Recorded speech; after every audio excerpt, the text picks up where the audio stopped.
All right, guys, we're going to go ahead and start this session for those who are in the room.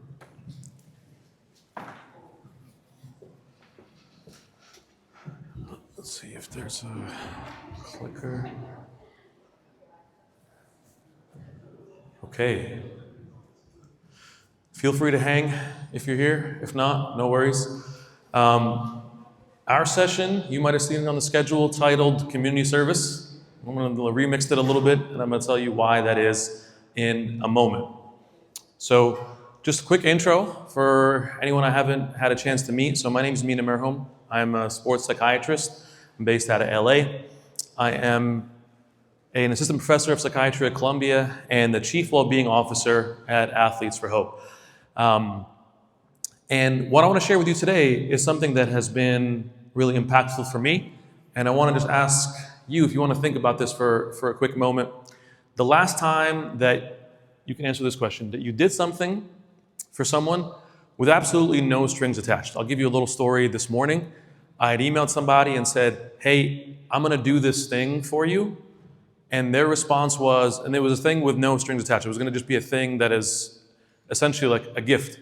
And they're like, okay, in exchange for that, I want to do X, Y, Z. I was like, no, there was no exchange. This was not a strings thing. This was just a thing that you're going to get. And it kind of actually made me think about that generally we are not used to having something, especially I grew up in New York.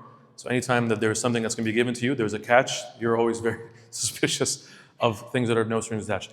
Feel free to respond to this verbally if you want, or just in your own head. When was the last time that either you had someone do this for you, give you something entirely with no strings attached, with no expectation, or you did it for someone else? And think a little bit about how that made you feel. How was the experience of doing that? Anything comes to mind? Anyone want to share? Otherwise? It was fulfilling, right? There's something about it that's like, oh, this is, because so much of what you do, right? You go get coffee, you're going to pay an amount of money, you're going to receive a thing. Almost everything we do is transactional.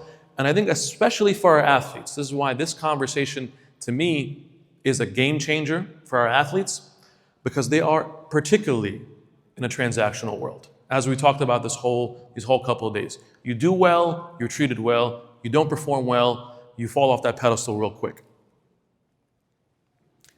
Some of the data that we've talked about over the past couple of days, we know this part, so I'm not going to spend a lot of time on the fact that things don't look great a lot of times. That we're seeing that athletes are struggling. I was talking with one of the guys who played in the NFL, that the pressures, all of these things that we've discussed, whether that's because of social media or the loneliness or all these things that really impact them. And in particular, when we're seeing the anxiety levels and the depression levels, this is the part that we're familiar with. The part that I want to maybe show you that's a little bit different is going to be this question. Maybe, we had a session yesterday that Emmett moderated about NIL. Maybe part of what's difficult for us is, this is a little Devil Wears Prada 2 is coming out, so this is a meme I thought of when me and my best friends are thinking, everyone wants to be us. The little main character energy that we live in. I recently moved to LA, and I experienced this diagnosis. Anybody familiar with this main character syndrome? Where everyone you walk into and you find is the main character in their own movie, the main character in their own story. And it's not bad to a degree, but part of what's difficult, I think, for our athletes, I read a book once that had a really good starting line that just said it's not about you. That's not a message that a star athlete hears on a collegiate level, not a message that a professional player hears, and not a message even a clinician hears, to be honest with you. A lot of times we think of, and I would even say even further, so I'm a psychiatrist, right? In our psychiatric training, the guy who was the grandfather of all our stuff, our guy Siggy Freud, was just, everything was about me, and my mom. You lay on the couch, tell me about your mom, tell me about you. What I want to try to introduce for us in the next few minutes that we have together is a potential antidote. The reason we frame this session as a forgotten medicine is a potential antidote to this NIL performance. I don't use the C words sparingly here, but it really is something that's eroding at the heart of our athletes. And this potential medicine can change that if we embrace it. I was not going to be at a sports conference and not get a chance to talk about the Knicks. Okay, if anyone here is not a Knicks fan, trust me, there's a tie-in to what we're talking about. But just RIP to the Atlanta Hawks who lost yesterday by 50 points to the New York Knicks. This is all important data. I'm sorry. This is all part of the talk, I promise. Anyone know who this is? A young man named Jeremy Lin, who was the last guy on the bench. This guy was sitting so far on the bench, people thought he was like a towel boy. Okay, people were like, no, there's no way this guy's on the team. People were checking his ID when he walked into the Garden. They're like, you're not an actual basketball player, bro. Let's be real. Because he never played. He was so far on the bench. And then he became this sensation a couple of years ago. This really great documentary about him, of being from a place of being so far off the bench, never seeing the court, to being the guy in Madison Square Garden, in the Mecca of basketball. And he was in a place where, when that happened to this young man, he was sleeping on his friend's couch. Imagine being a professional basketball player, crashing on your boy's couch, because you don't know if you're going to play basketball tomorrow. And he talks about how the identity and the shift for him was thinking less actually about himself, was coming outside of himself in that framing and not thinking about the coach and the audience and the Garden and all of this stuff outside of himself. And just he thought about actually an audience of one was a really great phrase that he used. He, I think, is one example of a model of what athletes oftentimes will lose in the course of becoming the main character energy, of becoming the spotlight that is overly so. All the things that we talked about the past couple of days, if you've seen these sessions, identity, connection, purpose. My argument or my presentation for you for this afternoon is this. If there was a medicine, so I prescribe a lot of medications. That's like my day-to-day thing. If there was a medicine that could outperform Lexapro, if there was a medicine that can outperform, your favorite SSRI. I saw a clip this morning of a couple of great artists talking about their favorite medication that they're taking. I was like, man, that's very, very enlightened. It was Kalani and a couple of others who are sort of on the radio. I'm going to offer you the opportunity for the next few minutes that we have together. Does anybody here prescribe medicine? Anybody a clinician? Would you want to prescribe something that is not pharmaceutical, no side effect, but potentially very impactful? That's my hope for us, that by the end, we're all able to prescribe a forgotten medicine. So you walk out with a session and be like, oh, you guys, you missed it. I'm now prescribing stuff. You're not able to, but I can. Here's the wound that we're going to try to solve in this forgotten medicine from the things that we've discussed already. We see the identity loss or disconnection or loss of purpose that an athlete could have when they get lost in the performance, when they get lost in the me. So what do we do about it?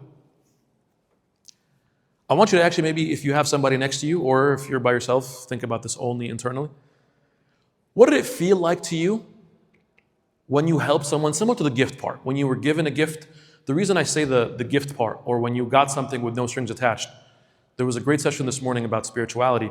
In a lot of spiritual traditions, the divine is thought of as self-gift. Like God himself is thought of as a self-gift to humanity. So one of the ways that we do a very divine act actually in the life of others is to be a self-gift to others. So reflect with me for a quick second. Maybe turn to somebody if they're next to you, or think for yourself if you want to share. What was the feeling when you helped someone in their moment of need? It was either the right thing at the right time for the right reason. How did that impact you?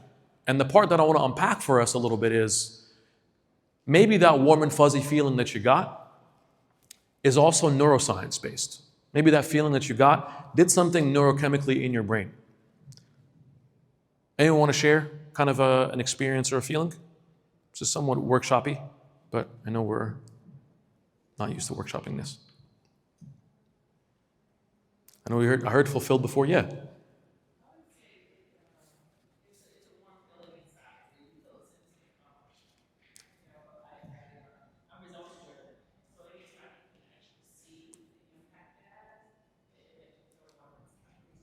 I love that. When you can see the impact, you see the result, you see something good happening in someone else's life. That's beautiful.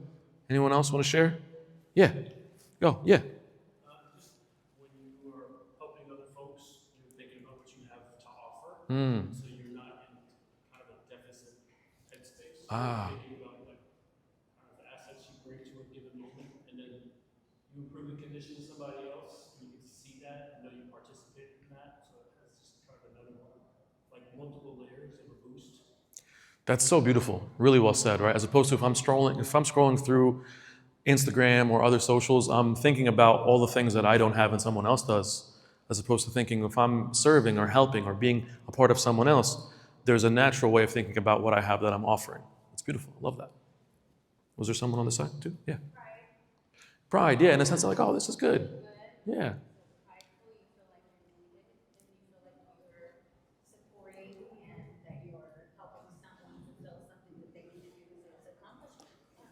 I love it. I love it. There's a sense of accomplishment that you're doing something good for others. Here's the part where I think is going to get a little bit more interesting. So far, not earth-shattering stuff, right? If we say to each other, wow, doing good for other people feels good. Fantastic. No one's going to argue with you and say, no, doing good stinks. The part that's more interesting for us on a sort of biological level is, can you see this in the brain? Is there a neuroscience, you know how, anybody here a runner? Or at least like, I know you've run before, like anybody experienced the idea of like a runner's high? My man back there, runner. You know there's a phenomenon that we're gonna unpack a little bit, not the runner's high, but a helper's high. Have you heard of this phrase before? Helper's high? It's good, I just made it up. No, I'm just kidding. We wanna understand a little bit because if I'm gonna make a case to go from, you know how every single one of us professionally, at some point, did some kind of volunteer or something for other people because that's what you do. It's an extracurricular activity. The question that I'm going to have, in order to move us from extracurricular activity to medicine, is a big jump. It's an admittedly huge jump. Because if we end the session and we feel like doing nice things is nice, great. Then that's average. But if we somehow end the session with you feeling like doing nice things is medicinal, that's huge. So I'm going to try to make that argument for you. First, with the brain.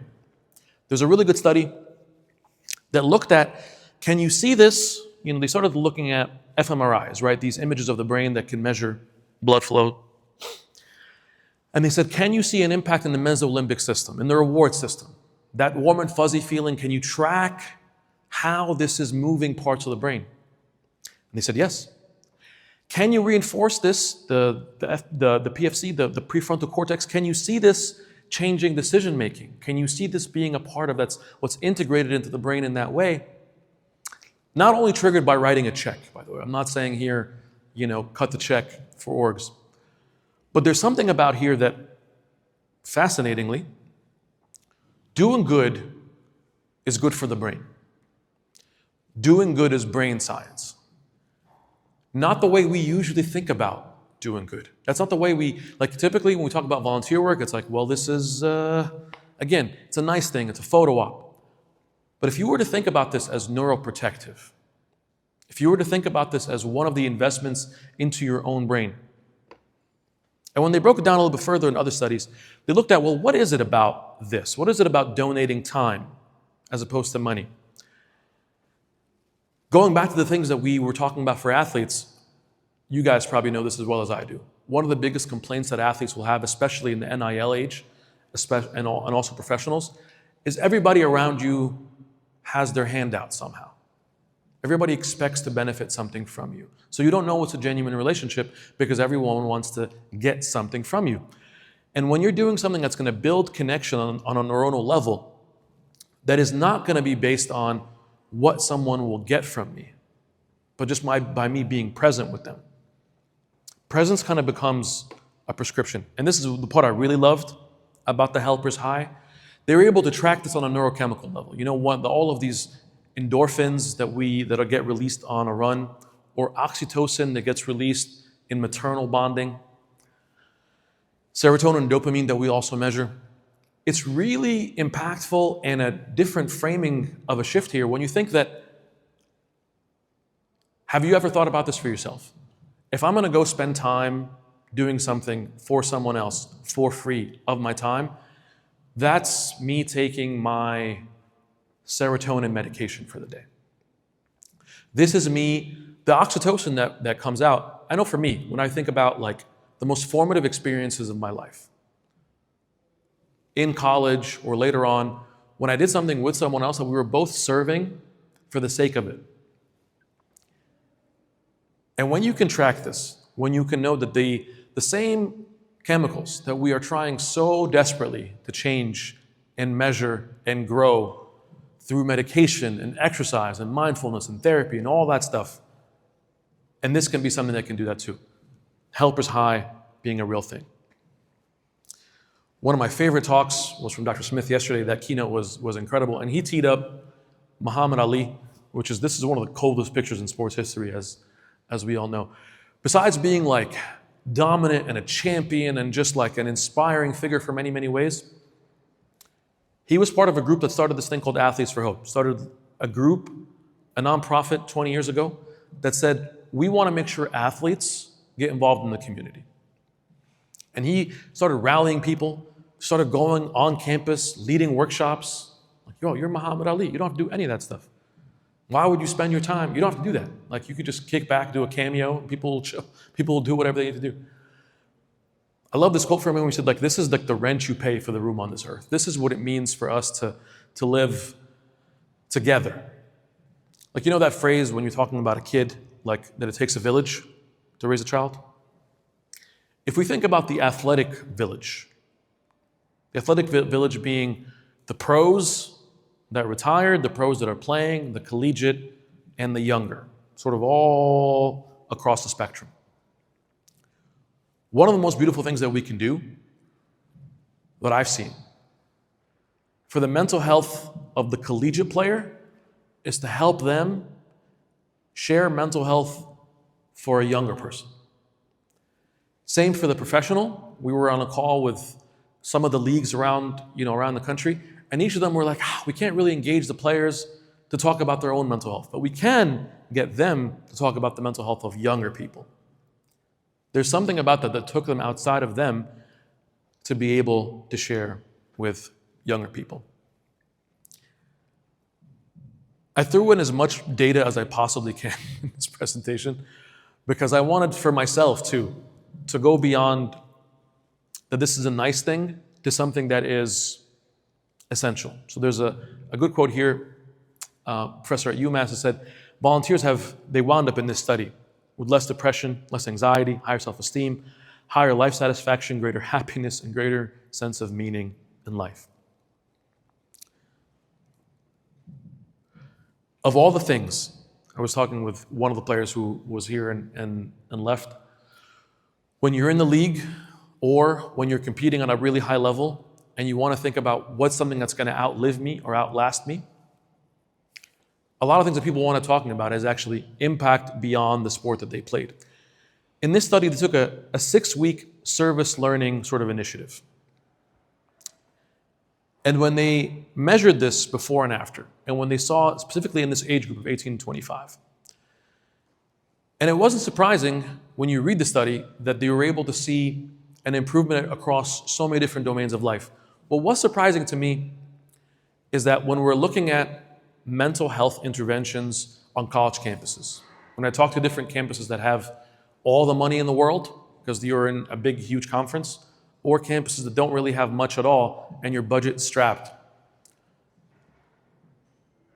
I can't think of a cheaper and more effective intervention, a cheaper and more effective medicine that you can introduce on a college campus to impact mental health than one that would give you this kind of impact. Anybody ever read this book? It's a beautiful book written by a psychologist named Albert Rossi.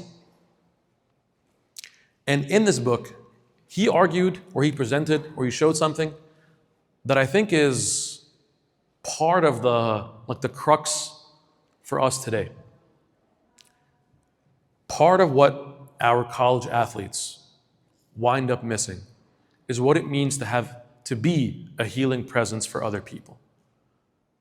Not because you're doing something, not because you're giving money or an autograph or whatever, but by your actual presence, you actually become something that is healing for other people. There was one of the panels earlier that talked about grief in the life of athletes.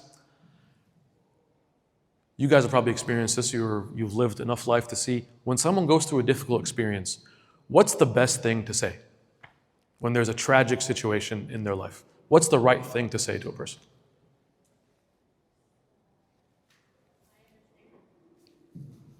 I understand. Anything else is like the right thing to say? What's the best thing to say? You guys are all skilled people in the room.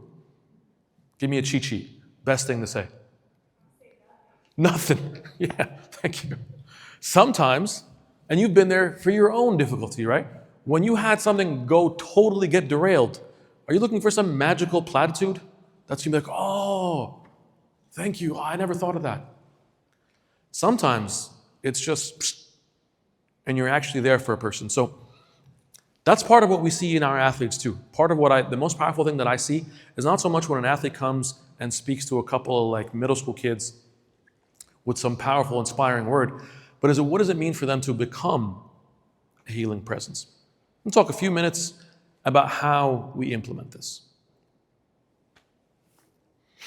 Similar 3 Ps to what we're discussing with Dr. Smith, but a little bit different. The presence piece, because the first part, I think, for our conversation is saying, I agree. I acknowledge that yes, service or volunteer work is medicinal. Okay, you got me. The fMRIs are good. The help is high with the neurotransmitters. I agree, I'm with it. But the second thing is actually how you do this is as important as to why you do it. Because the how, first, showing up with your actual full self is easier said than done. One practical way that we do this when we walk with a group of athletes into a volunteer activity, for example, is like do this crazy radical thing. Are you guys familiar with this new update on phones that they have an off button? Did you guys know that? This is a very radical iPhone 27 invention that you can turn off phones. And we invite our college athletes. They're like, I've never done that before. Like, I know, the world will explode without you knowing what happened on X for 5 minutes. So we invite them to be fully present. And we lead them through that through no distractions. Like, you know what, for the next half an hour, you're here and you're only here. And some of us, actually, let me tell you this on the side. There was a really interesting study, I didn't put it in this presentation, but I'm curious to see what you think would happen here. They did this, as psychological studies tend to be, a little weird. They locked people up in a room, and they said for 15 minutes, there's no stimulus whatsoever. There's no phone, right? You've heard of this? So it's a real thing. There's nothing. It's like you can't just instinctively reach for the only thing you can do, there's only one thing that you can do, which is shock yourself. So you can inflict physical pain or be in absolute solitude for 16 minutes. What do you think was the outcome of that? Some people, more than half the people, especially men for some reason, took the pain. I'd rather be in physical pain than be in silence. I'd rather be in physical pain than be in non-noise. Our athletes are suffering from noise. You guys know this as well as I do.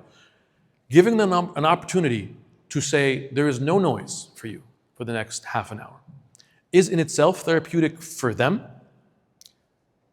To be bodily present, to be mentally present, to be emotionally present. It's huge. And it's something that our athletes will tell us, this is the only time of my week where I'm not, I don't feel like I have, there's one person told me this, I thought it was really good. I don't feel like I have 20 tabs open. Like they didn't have any tabs open. They were just like, all I have is this tab. That's it, just this thing. And obviously when they're competing, they have that to a degree. They're saying, I'm singularly focused on my competition. The second one is purpose alignment. This is actually really important too, because when you go from the generic, you know how this is May 1st, Mental Health Awareness Month, right? Mental health is this huge umbrella that means 10,000 things. We got to go beyond that a little bit deeper to say mental health for who, for what, in what way, what context, what's the nuance. Service is another one of those things that is like a huge umbrella to say, but for you, how does that idea align with you specifically? So helping an athlete say, you really care about, I had one athlete who told me, one of the most formative experiences of my life is when my family member got arrested and I had to visit him in prison. I want to volunteer with justice-involved young people. It's amazing. Let's facilitate that. Let's make sure that we can get you to a place where you're visiting juvenile justice situations as an athlete to be able to share sort of hope and inspiration. It resonated particularly so, right? Some athletes will say, I really care about young people. I have one young person who's like, I really love books. It's like, good for you, kid. So he said once, I want to make sure that we can help kids read. So like on TikTok, no, like in real life, I want to help kids read. Good. So figuring out ways to purpose align the time. This is the same way that when I'm prescribing a medicine, part of what I have to think about is what's the right medicine for the right person at the right time. And lastly, because again, by the end of this, we're all prescribing this as a medicine. When you're going to prescribe this, we got to figure out the right dose. The right dose or the right protocol. Sometimes when like again, I'll tell you for me, as I'm a practicing clinician, I prescribe people all kinds of stuff. Sometimes I'll prescribe somebody community. I'll say, if you're going to take this medicine once a day, but on Friday, you got to go to that thing. You want me to write it down for you? I'll write it down on a script pad. I don't care. I got a lot of them. Sometimes I'll prescribe a spiritual intervention. Say, you are part of a faith community. You got to go to that thing on Sunday.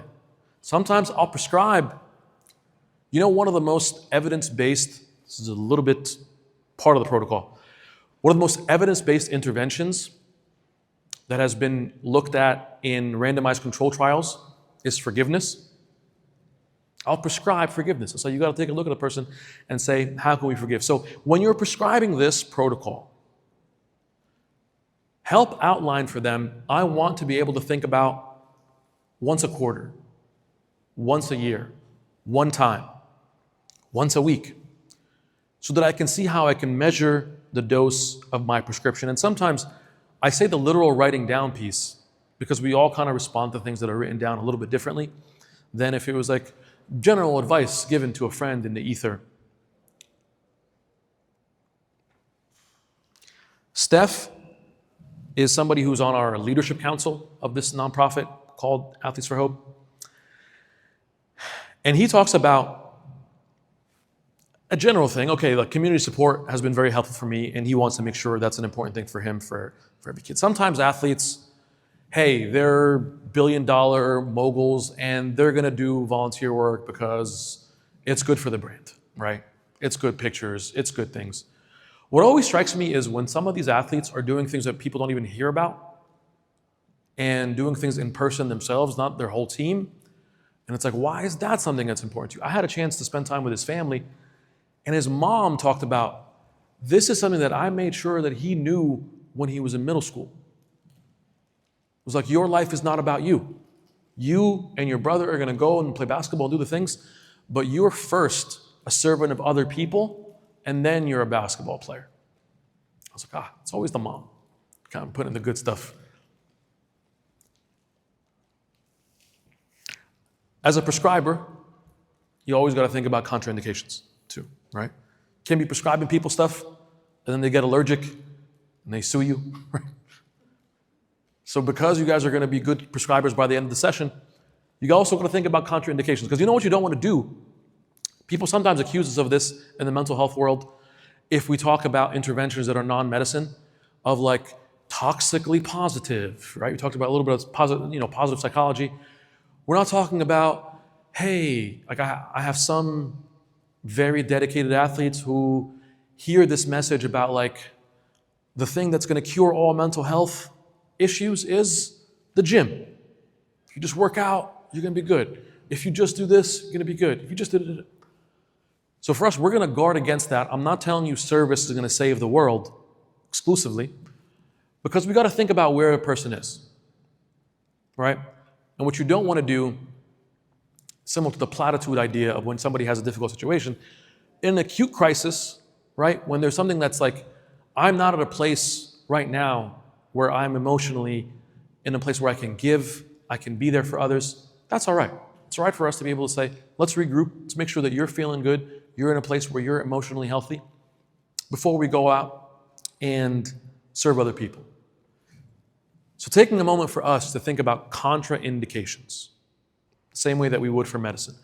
A coerced service, what I mean by that is we don't want to make people feel like this is a guilt trip, right? If you only do things about you and you don't do anything for other people, then I have never believed, both in positive behavior and clinically, that guilt is a strong motivator. I think what's a strong motivator for people is the positive outcome. So not making things, we do things that are all volunteer for our athletes, that are all voluntary and not mandatory. And the last piece is helper burnout. Because similar to one of the things I love that I came up with over the past 2 days here is thinking more for our athletes about who they are as opposed to what they do. And we don't want people to identify with that I am a helper. This can be the case for any clinicians in the room too. Part of the reason that you may find yourself drawn to this Superman situation of always saving others or helping others or being the one to rescue people. We're not trying to rescue people, and we're not trying to become a superhero. We are trying to be in a place where this becomes a natural outflow of who we are. And that's the same for our athletes. We want them to become people who are giving of themselves, and somehow that fills them. That's kind of the mystery in the data. Gabby is another person who we've had some sessions together where, you guys know Gabby Thomas, right? She's one of the most insightful, sort of emotionally insightful people that I've seen. Maybe that was the Harvard training. Maybe it was just all her life experience. But she was able to start, like something I really loved hearing her speak is the magnitude is not the issue. Sometimes we think, I had a patient actually tell me this last week. We were discussing all kinds of prescriptions that I gave him in his life, right? One of which was a medicine, one of which was whatever. And he said, Doc, I get it, that's cute, but I'm just some guy in California. If I do something, that's not really gonna make an impact on the world. Let's be honest, like I'm just some guy. I'm just some 20-year-old kid. And what Gabby said, and what I've seen, or probably you guys have seen as well, is the way that we measure impact is not always on a spreadsheet. The way that we measure the magnitude of how significant something is not always the way it shows up on an Instagram feed. You can probably think of examples in your own life, as I can in mine. Almost done? Okay. Okay. Cool. Thank you so much. So we'll wrap up here in a second. Of something that was seemingly small, but wound up being incredibly impactful for you. The right conversation, the right acknowledgement, the right moment can be really huge. So the last thing, I want to leave a moment for questions if you have. This is basically behavioral activation of what we talked about, but with neurological teeth, is the neurobiological teeth is the point. So if you're going to think about doing this, perhaps wherever you are, think about the barrier to having this be a clinical intervention for you. Think about the reframe, not coming back and saying, hey, we should do service on our campus, but rather, how can this be a free, effective, neurobiological medicine that I can employ where I'm at? I'll leave you with this quote. Anybody ever see Dead Poets Society? Fantastic movie. And there's two quotes that one is from him and one from a really great writer that I love. He says here, we don't read, and this also applies to service for me, we don't read and write poetry because it's cute. We don't serve because it's cute.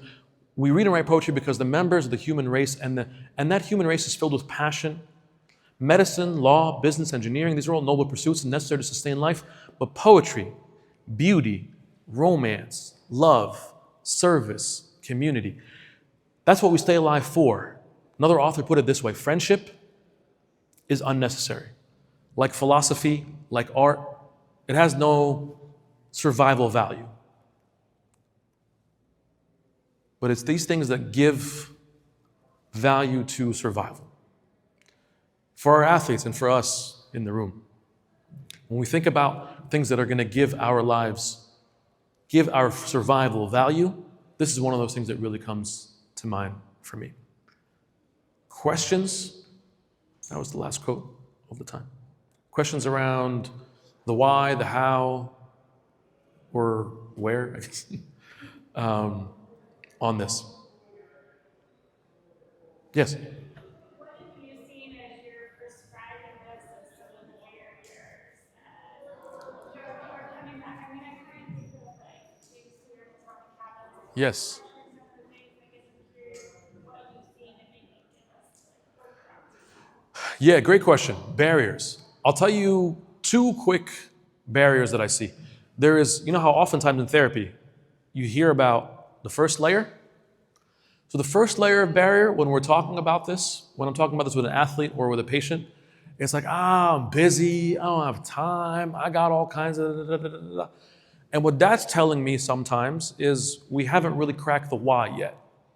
Because you make time for things that are significant and meaningful. So first, when you're encountering a barrier, whatever language you're speaking to, if this is an administrator or an individual, if the first resistance is like, we have so much going on, and budget, and time, blah, blah, blah, then the evidence base is not quite there yet.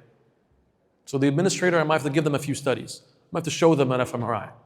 For the person, the one-on-one, it's going them beyond the why of like, hey, listen, let me give you other examples. I was working with a guy in the NFL, and when we did this is how it impacted them. You want to be like that guy? You're a college player? You want to go to the pros? So kind of making the tie-in. After that, there's a little bit of a logistical issue of like, okay, maybe you don't have to be the one to come up with this stuff. Let's link you up with someone who's going to take care of it. But the harder one for me is always the first one. If I have the why on board and I'm bought in, the second logistical part is actually easy. I can always link you up with someone who's going to do the legwork, get you there, easy peasy. But it's a great thing when you're thinking about barriers for sure. Are we time? I think we might be at time. All right, guys. Thank you so much for your time. Really appreciate you.